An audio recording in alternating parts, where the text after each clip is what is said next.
Vamos respirar bem profundamente. Nós vamos toda essa espiritualidade amiga. Vamos sentindo Luiz, ele amar, todos os espíritos que estudam conosco, para que assim possamos ter uma tarde de muito aprendizado, com alegria, com muita afabilidade. Graças a Deus, graças a Jesus.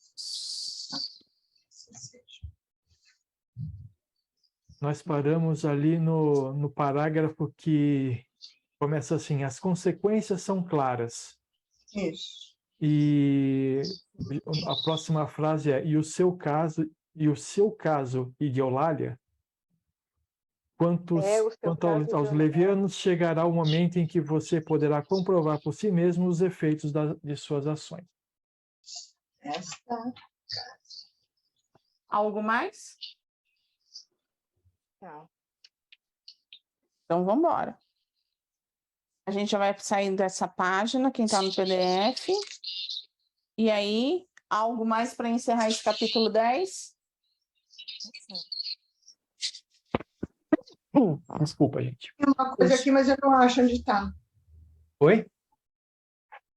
Eu tinha marcado uma coisinha, mas eu não acho mais. Eu acho que é mais para frente. Então, vamos para o capítulo 11, visão ampliada. Confessai as vossas culpas uns aos outros e orai uns pelos outros, para que sareis. Aí a gente começa. Na verdade, é a continuação da fala que terminou o capítulo anterior, né? Alguma coisa aqui? Não marquei, não. Eu marquei No no segundo parágrafo, começa assim: a atitude de convivência, que sustenta uma espécie de acordo de omissão coletiva. Isso. Fenômeno sutil da vida impessoal. Aí o que eu marquei é o seguinte: uma vez assumidas as responsabilidades doutrinárias, seja em que nível for, muitos companheiros têm confundido quantidade de tarefas com elevação espiritual. Assumem cargos, varam os anos em experiências e sentem-se enormes, grandes em espiritualidade, refletindo velhas tendências religiosas dos prelados de outros tempos. Aqui, só anotei isso aqui porque tem que tomar cuidado, né? E eu já caí nessa daí algumas vezes, né? Não é a quantidade de trabalho que você realiza que vai dizer se você está crescendo ou não. O trabalho que você realiza numa casa espírita em favor do próximo. E sim, é como você transforma todas essas experiências em crescimento pessoal. Então, tem pessoas que enchem tanto o tempo com o trabalho ao próximo que não sobra tempo para trabalhar consigo mesmo. Então, eu só anotei isso porque é o seguinte: é claro, né, que a gente quer que todo mundo trabalhe 100% do tempo, né, nesse tipo de coisa, mas não é possível, né? Quando a gente chegar lá no plano espiritual, se a gente tiver, inclusive, o merecimento de ir lá falar com o doutor Inácio, ele vai falar assim: mas o que você fez por você? Essa é a pergunta que a gente tem que fazer. O que eu estou fazendo por mim? Porque assim, né? Aí você pode falar assim, mas eu estou trabalhando, eu me pus à disposição, me coloquei ali, eu estou trabalhando para me ajudar. Tá tudo certo. Num ponto, não estou dizendo que não. Mas aí? Você tem um tempo para parar para pensar como que você está? Você tem um tempo para parar? Você faz a sua meditação para você conseguir acalmar este físico, acalmar este mental? Porque a gente vive numa pressão, tá? Aí você fala assim, eu não vivo numa pressão porque eu falo assim, eu vivo dentro de casa, mas cada vez que eu tenho que sair é uma pressão. Eu falo para o Sérgio, eu fico muito desgastada. Por quê? Por causa da vibração. Por causa de toda a tensão que existe. Então, gente, assim, é necessário isso. Então eu vou deixar de trabalhar. Não estou falando isso. Você quer trabalhar por amor, por você e pelo outro, tá perfeito. Mas, e você? Que horas que você para você cuidar de você mesmo? Que horas que você faz a sua conversa com você mesmo? Sabe a conversa que a Leda fala muito lá? Vou bater um papo no espelho, vou fazer meu diálogo. Que horas que a gente faz esse diálogo consigo? Ah, não faço no espelho, faço no travesseiro. Tá perfeito. Tá perfeito. Mas é isso que quer dizer que eu entendo nesse pedacinho. Que horas que você para fazer? Muitos diriam que isso é reforma íntima. É, porque a gente está olhando a si mesmo, a gente está trabalhando os nossos sentimentos. Eu acho que a Valéria falou um negócio que é bom enfatizar, né? Se você trabalha por amor e faz desse trabalho algo de enriquecimento próprio, você está no caminho certo. É que muita gente escolhe o trabalho como uma obrigação ou responsabilidade. Aí não tem sentido. Na realidade, você está só acumulando tarefas, mas não está acumulando crescimento. Então, a questão é o tanto quanto eu estou dedicando para o meu próximo. Está sendo por amor ou está sendo porque, não, diz que espírita é quem trabalhar para o próximo, então eu vou trabalhar para o próximo. Vou trabalhar o dia inteiro. Não vai adiantar. Tá lá, batendo 24 horas, tô lá. Então, a questão é, pergunte para si mesmo, esse trabalho que eu vou realizar é por amor a mim? Ou é por obrigação? Ou é por responsabilidade? Se for por obrigação e responsabilidade, tem que rever os conceitos. Pode até continuar trabalhando, mas transforme esse trabalho em trabalho por amor. E se vocês perguntarem, tá, vocês estão falando, e vocês? A gente, ó, eu te digo que assim, a gente passa muito tempo aqui conversando, e aí, como que tá aqui? E a gente vai falando pro outro, ó, hoje não foi satisfeito, não estou satisfeita, né, comigo mesma, não achei que foi positivo para mim, a gente faz isso. A gente, cada trabalho, a gente conversa assim, nós dois, a gente um fica, aí um fala do outro.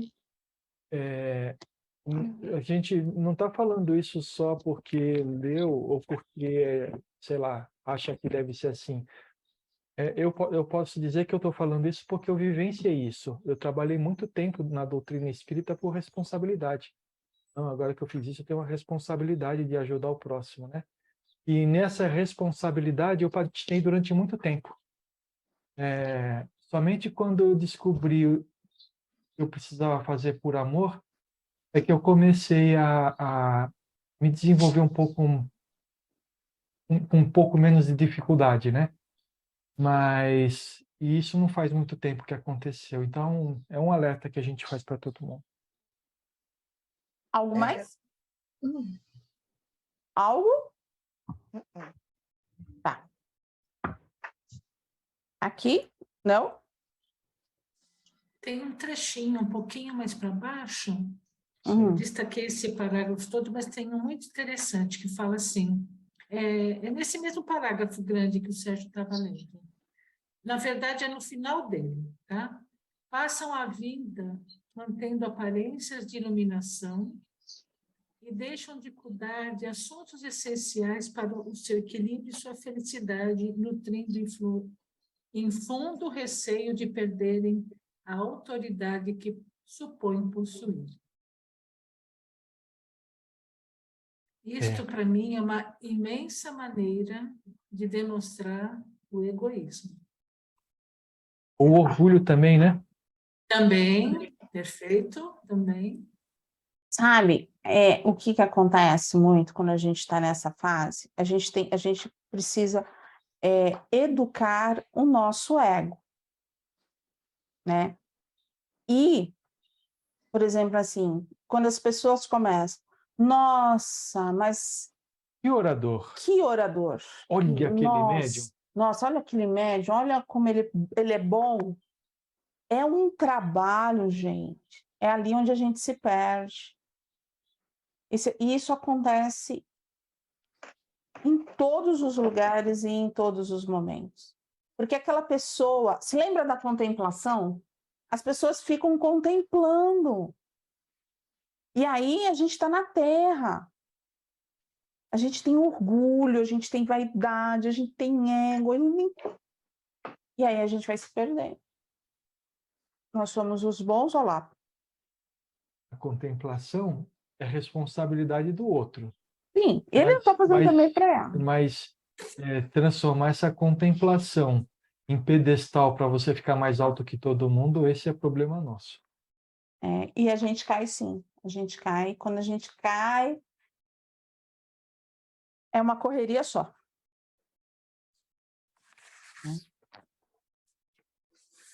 Algo mais? Eu tenho. Ainda nessa página, Hum. na metade do último parágrafo. Pense por você mesmo. Acharam? Tá naquele exatamente, né? O parágrafo começa com exatamente. Pense por você mesmo e reflita se não deixou de tratar temas que lhe oneravam as emoções no terreno secreto de sua mente aflita e sobrecarregada. Bastou que o abnegado servidor mencionasse semelhante questão e a mente de Marcondes enveredou por vastos assuntos que não teve coragem de dividir com ninguém, enquanto no corpo. Agora, inevitavelmente, teria que olhá-la de frente, acrescido do prejuízo de ter perdido o tesouro do tempo para solucioná-los na vida física. Duas coisas que eu gostaria de chamar a atenção. E a primeira é o seguinte, né? Se a gente não aproveitar o tempo que nós estamos aqui para poder solucionar essas coisas, você vê, né? Deixa eu voltar aqui, peraí. Ele falou assim, se não deixou de tratar temas que oneravam as emoções. Quando isso acontece, qual que é a nossa defesa? A gente começa a olhar para os outros e criticar nos outros aquilo que está dentro da gente. E a gente fechou porque a gente não queria tratar daquilo. Mas o importante aqui é o seguinte, se a gente não trata disso quando a gente está encarnado, a gente vai perder um tempo precioso para resolver isso. E a outra coisa que eu queria chamar a atenção é que ele fala assim, agora ele está desencarnado, agora, inevitavelmente, teria que olhá-los de frente. Porque quando a gente desencarna, tudo isso que a gente está escondendo da gente começa a brotar para nós e a gente consegue perceber, claro, né, com alguma lucidez, né, começa a perceber o quanto que a gente deixou para trás um monte de coisa que a gente podia ter trabalhado. Porque, assim, muitas vezes, e aí onde a gente volta na primeira frase, né? Lá. Quando a gente é massageado esse ego, né? Quando as pessoas começam, e a gente acredita, né? Porque faz parte da gente acreditar ou não aceitar o presente, o que a gente começa? A gente cria um modelo que não existe, porque nós não somos assim. Um modelo para nós. Para nós, né? Então a gente vive um arquétipo. Ó, tá lá, mas aquele não existe. E aí, quando a gente se vê sem essa energia densa, quando a gente vai para o plano espiritual, o arquétipo não vai. E aí a gente se vê frente a frente. Ele pode até ir, quando a gente continua no umbral, né? Quando a gente está no umbral, são os arquétipos. Mas assim, nossos. não, mas eu estou querendo dizer, ele não vai porque... Não. Mas porque a gente vira transparente. Né? E outra coisa, né? Ele foi uma criação nossa, tudo que é nosso. E a gente vê isso no próprio Marcondes, não é verdade? Que quando chegou lá com toda a arrogância do dirigente que sabia tudo, e aos poucos foram dando machadada nessa estátua até derrubar ela no chão, né? E aí, assim, é aquilo que eu falo sempre, né? Até repetitivo. Os espíritos com menos conhecimento, Eles veem isso na gente. Quanta ilusão, né? E aí eles cutucam, mas a gente se defende. Se a gente ouvisse e falasse, se aquilo fosse uma pista para a gente entender, a gente está no caminho errado, seria excelente. Mas não, né? A gente realmente veste aquela coisa que não, somos muito bons. Somos não. A gente erra, a gente não comete equívoco. Não sei qual que é a diferença de uma para outra. Porque assim, toda pessoa que tem um status, ela comete equívoco. Exato. Ela se equivocou. Ela não errou. Juiz não erra, se equivoca. Sim. Você entendeu? Agora, a gente erra, a gente tropeça mesmo, a gente chuta o pau da barraca, e aí com a gente mesmo. E com os outros, né? Porque se passar alguém na frente também a gente vai... Mas a gente faz isso. E tá tudo bem. Se a gente crescer com isso, tá tudo certo. O problema é se a gente não crescer com isso. A gente tem que continuar se equivocando. Equívoco, então, é o erro do arquétipo, é isso? Seria o erro do arquétipo. Muito bom. Só para falar palavras bonitas e deixar todo mundo... Definição, o equívoco. Se alguém escutar isso na internet, vai falar assim, nossa, esse cara deve saber pra caramba. Parece uma maldade, mas sabe de onde que eu tirei essa história? Tinha um dirigente, né, que ele falava assim, eu me equivoquei. Eu falei, que raios, todo mundo se equivoca, né? Aí eu fui começar a pensar, não, errou mesmo. Errou. Me equivoquei. Errou. Ele achou Aquela um nome postura, bonito né? do erro. Infla o peito. Aí você julgou, condenou, eu falei assim, não, eu erro mesmo. E eu falo, quem foi meus alunos sempre fala, eu erro. Não adianta vocês prestarem atenção. Eu erro aqui dentro da casa espírita, eu erro na rua. Podem prestar atenção que eu erro. Então, assim, não fiquem decepcionados comigo, porque eu sou meia torta. Ainda falava assim, eu sou meia torta. E continuo torta, tá? Não é orgulho. Eu não tenho orgulho disso, mas essa perfeição eu não exijo de mim, entendeu? E nem coloco uma coisa que eu não sou. A gente não está fazendo cursinho para santo, né? Para virar santo. Não. Não estamos. Está tentando melhorar. Nós estamos sim. Nós estamos Tá? sim. Estamos. Só que a gente quer se formar no Jardim da Infância. Só que o curso todo vai até a faculdade, final da faculdade de medicina. São 20 anos de estudo.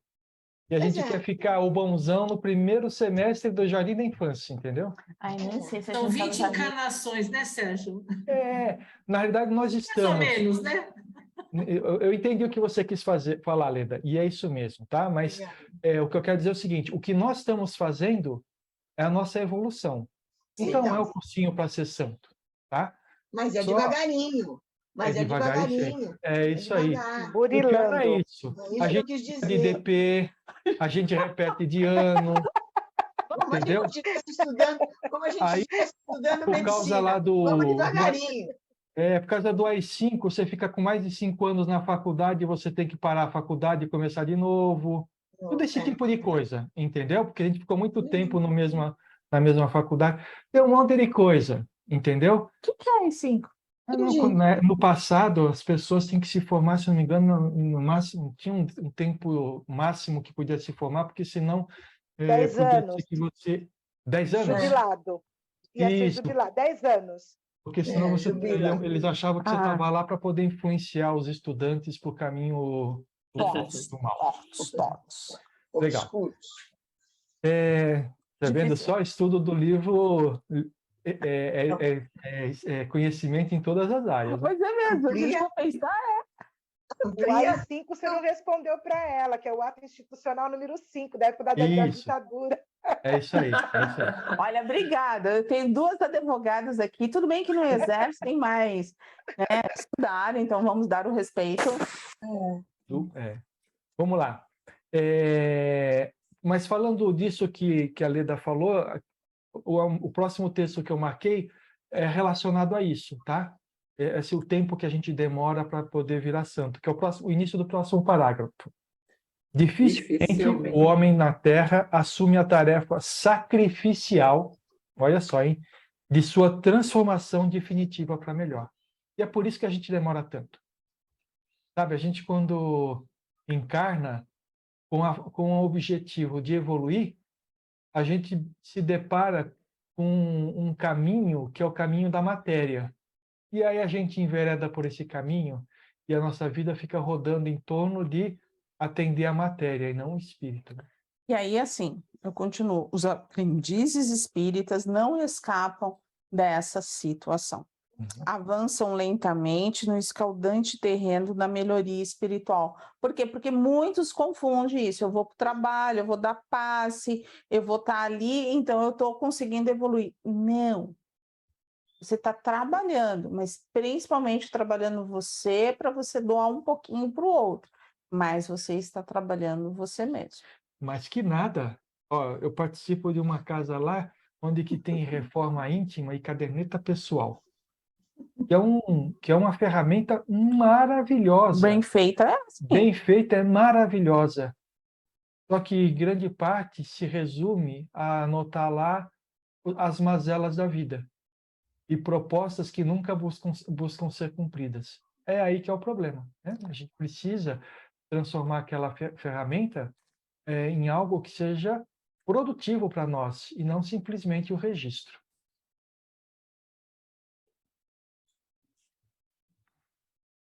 Algo mais?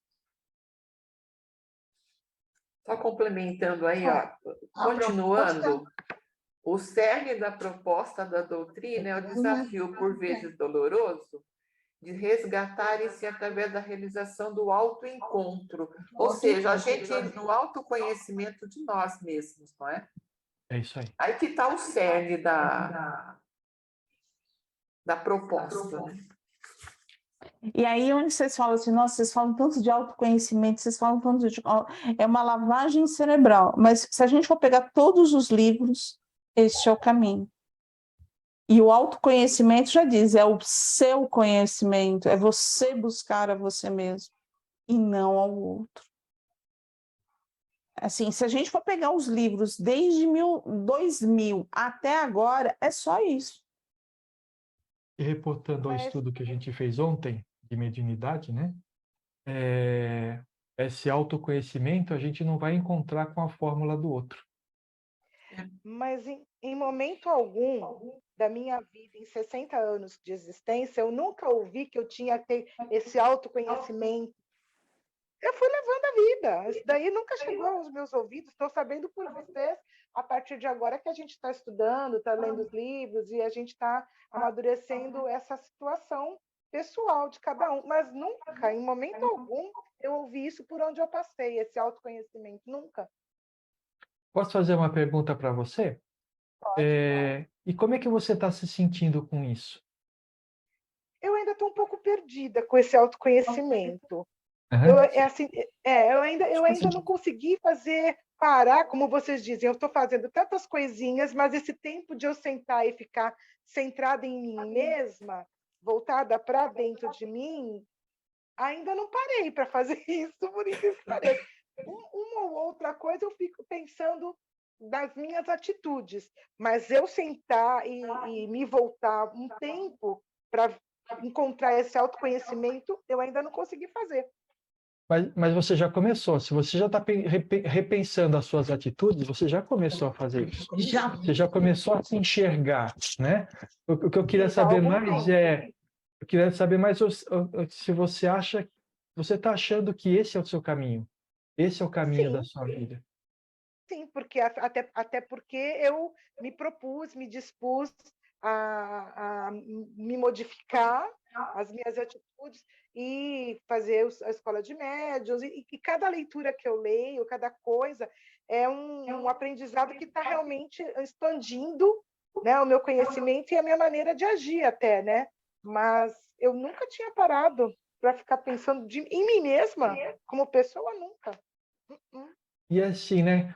Quando a gente percebe isso e começa a aplicar na gente esses conhecimentos que a gente vem adquirindo aqui nesses nossos encontros, buscando essa modificação como uma meta da nossa vida, né? Uma das metas da nossa vida, a gente percebe o quão devagar a gente está evoluindo com tudo isso, né? Agora, imagina as pessoas que não têm a oportunidade de ter esse conhecimento para poder transformar a melhoria em meta da vida. Quão mais lento eles não estão andando do que a gente, né? Porque se já é difícil com meta, com vontade, com dedicação a alguma coisa, imagina você evoluir somente pela raspar nas coisas erradas que te fazem sofrer, né? Sem saber que você tem que trabalhar o seu interior para não sofrer tanto, né? Cada sentimento. E sabe o que eu vejo também, gente? É assim, quando a gente está nessa busca, é uma busca solitária, né? Você anda sozinho, mas você vive em sociedade. E você explicar isso para a sociedade, muitas vezes, é bem complicado. A gente tem que estar muito pleno da gente mesmo, para que a gente não sinta culpa, para que a gente aí também não entre no massagear do ego para a gente não cair. É complicado, é muito complicado. Eu falo por mim e pelo Sérgio, tá? Posso falar um pouco por ele, porque as pessoas falam assim, vocês só fazem isso? A vida de vocês é só essa. Mas para a gente está muito feliz. Porque não é um peso. Não é uma Não é uma responsabilidade. Não é responsabilidade. uma obrigação. É por amor. E aí, Tem gente que gosta de no fim de semana se diverte ou passa o seu tempo andando na praia. Não resta dúvida que isso é muito legal.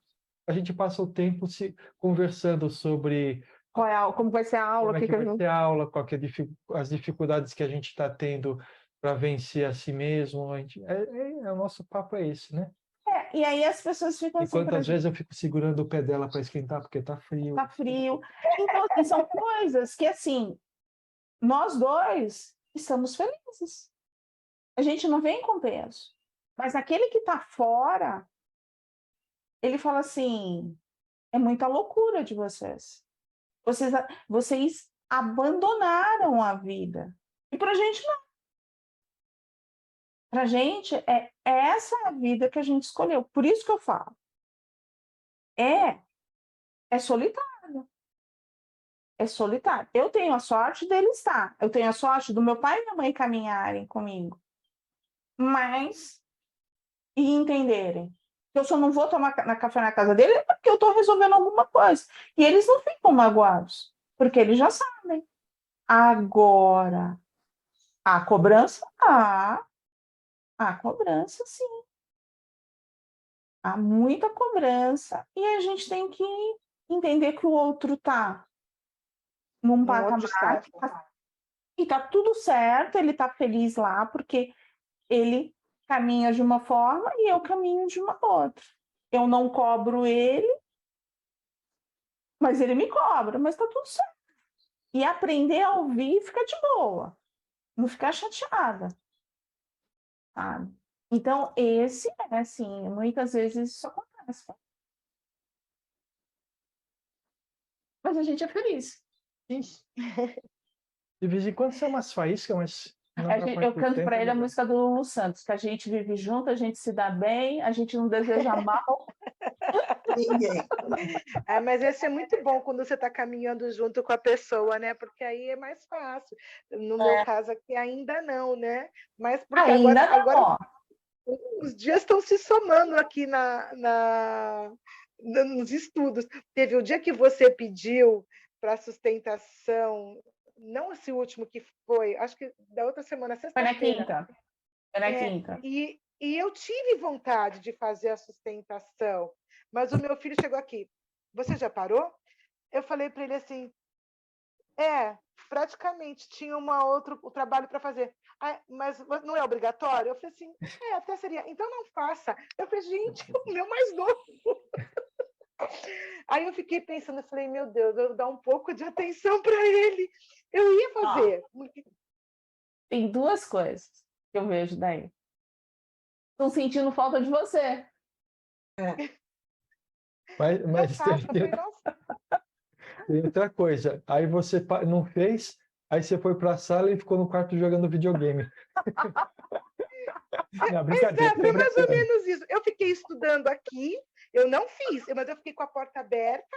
Ele saiu do banho e falou, boa noite, mãe. Ficou no quarto dele, mas eu fiquei estudando. Falei, o tempo que eu estou estudando aqui, eu podia estar na sustentação. Só me cobrou para não fazer.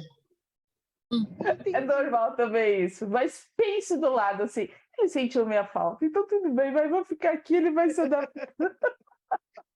Eu que deixei a porta aberta só à disposição. É ciúmes, né? Ele quer a mãe ali, à vontade. A hora que ele quiser te chamar, você está ali à disposição. Mas se você estiver fazendo alguma coisa, já não pode, está dedicando o tempo que podia ser dele para um trabalho, para outra coisa. É só ciúmes. É bom. É assim, não vamos analisá-los, não podemos fazer isso. Não vamos julgar. Não vamos analisá-los, por favor. O que a gente pode fazer é aprender. Quando alguém estiver na mesma situação que a Solange, a gente vai fazer o quê? Não vai ficar cobrando, não é isso? A gente não É o que a gente pode aprender. Cobra. A realidade, como a gente viu no não sei qual livro, que são 5 que a gente está estudando tudo junto, que a gente não tem que olhar a pessoa. O que a gente precisa olhar é o ato. É isso? Julgar o ato. A hora que você julga o ato, você diz, eu faço ou não faço. Quando você julga a pessoa, você fala assim, condeno ou não condeno. É diferente, né? É aquilo que eu falei para vocês, eu eduquei os dois dentro do espiritismo. Travou.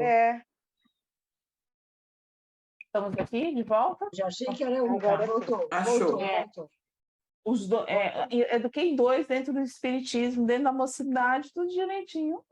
Então, eu estava estudando comigo ontem, fazendo imersão, fazendo o autoconhecimento, está tudo certo.